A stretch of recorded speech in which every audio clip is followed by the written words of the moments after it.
जब देवर्षि नारद बन गए थे बंदर, एक दिन नारद मुनि घूमते घूमते हिमालय पर्वत पर एक पवित्र गुफा में पहुंच गए। वह गुफा देवलोक समान थी। उन्होंने वहां अपनी तपोस्थली बनाई। वहां उन्होंने भगवान विष्णु की तपस्या शुरू कर दी। जब इंद्र बात का पता देवराज इंद्र को चला तो वो चिंतित हो गए। उन्हें लगा कि कहीं उनसे उनका इंद्रलोक का सिंहासन न छिन जाए। ऐसे में इंद्र ने उनकी तपस्या भंग करने का सोचा। इसके लिए देवराज इंद्र ने कामदेव को नारद मुनि के पास भेजा। कामदेव ने वहां पहुंचकर नारद मुनि को तपस्या में लीन देखा। तब उन्होंने अपनी माया से उनकी कामाग्नि भड़काने की कोशिश की।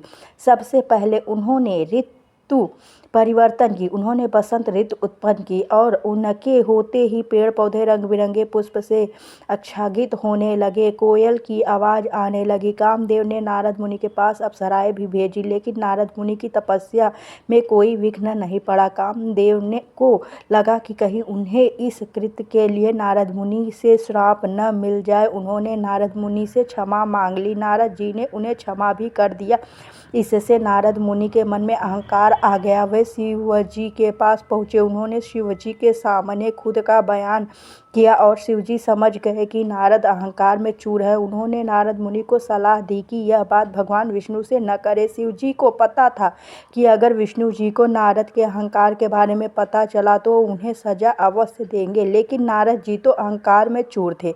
वे विष्णु जी के पास पहुँच गए। उन्हें कामदेव की माया विफल करने का वृत्तांत विष्णु जी को सुना दिया। नारद मुनि का अहंकार विष्णु जी कुछ देर में समझ पाए। उन्होंने नारद से कुछ कहा नहीं, लेकिन उनका अहंकार तोड़ने की लीला रच डाली। विष्णु जी से आज्ञा लेकर वे चल दिए। रास्ते में उन्हें एक नगर दिखाई दिया जो विष्णु जी की माया से बना था। वहाँ का राजा शीलनिधि था।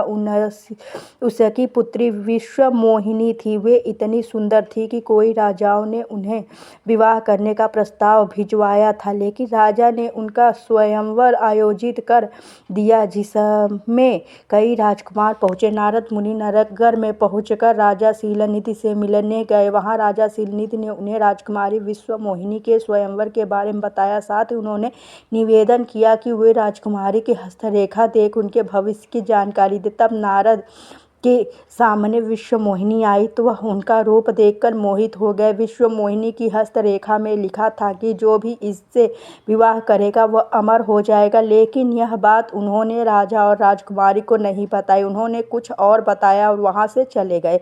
नारद मुनि अपना वैराग्य भूल चुके थे। वे विश्वमोहिनी से विवाह करना चाहते थे। फिर उन्होंने भगवान विष्णु का ध्यान किया। उन्होंने विष्णु जी से सुंदर रूप की मांग की। वे विश्वमोहिनी से विवाह करने के लिए ऐसा कर रहे थे। भगवान विष्णु ने कहा, नारद तुम्हारा कल्याण हो, और अंतर्ध्यान हो गए। उन्होंने अपनी माया से नारद मुनि को बंदर का रूप दे दिया।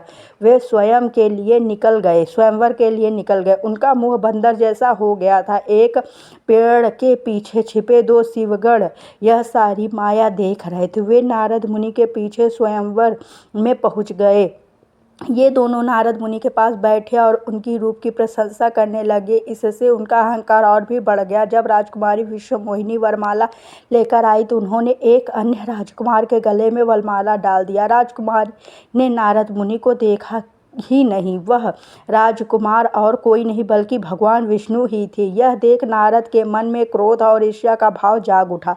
इस दौरान शिवगण भी उनका परिहास करने लगे। उन्होंने कहा, ऐसे मुंह को कोई दासी भी न देखे, जरा जल में अपना मुख तो देखो। नारद मुनि ने जब अपना मुख देखा तो उन्हें बहुत गुस्सा आया। उन्होंने शिवगणों को राक्षस बनने का श्राप दिया और विष्णु जी के मिलने निकल गए। तब तक उनका मुंह भी सामान्य हो चुका था। रास्ते में उन्हें विष्णु जी मिले, जिन उनके साथ माता लक्ष्मी और विश्वमोहिनी भी थी। यह देख नारद मुनि विष्णु जी की माया समझ गए। नारद मुनि का क्रोध इतना बढ़ गया था कि वे विष्णु जी को न जाने क्या क्या कहने लगे। नारद मुनि ने कहा कि उन्होंने उनके साथ छल किया है, इसका परिणाम उन्हें भुगतना पड़ेगा। आपने मनुष्य रूप धारण कर विश्वमोहिनी को प्राप्त किया है।